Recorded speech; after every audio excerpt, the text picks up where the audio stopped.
ଆମେ ମାଛ ତରକାରୀ କରିବା। ମାଛକୁ ଭଲ ଭାବେ ପରିଷ୍କାର କରି 2 ରୁ 3 ଥର ଧୋଇଦେବା। ସୋରିଷ ତେଲ ପକେଇଦେବା।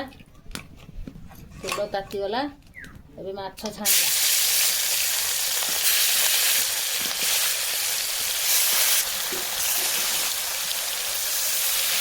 ମାଛ ଛଣା ହେଇଗଲା।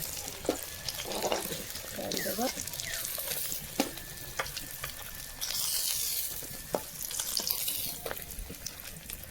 ଫୁଟଣ ପକେଇବା।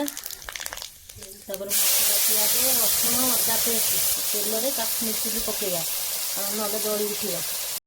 ଟମାଟର ପକେଇବା, ହଳଦୀ ପକେଇବା, ମସଲା ପକେଇବା, ଟିକେ କଷିବା। ମସଲା କଷା ହେଇଗଲା। ଏବେ ଆଳୁ ପକେଇକରି ତାକୁ ଟିକେ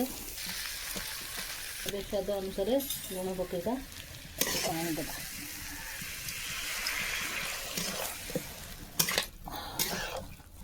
ସିଝିବାକୁ କିଛି ସମୟ ଛାଡ଼ିଦେବା। ଏଥର ଦେଖିବା ଆଳୁ ସିଝିଲା କି ନାହିଁ।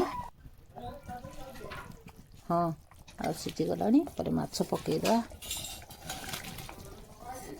ମାଛ ଆଳୁ ଝୋଳ ଆପଣ ଘରେ କରିକି ଖାଇବେ। କ'ଣ ଲାଗିବ ମୋତେ କମେଣ୍ଟ ମାଧ୍ୟମରେ ଜଣାଇବେ।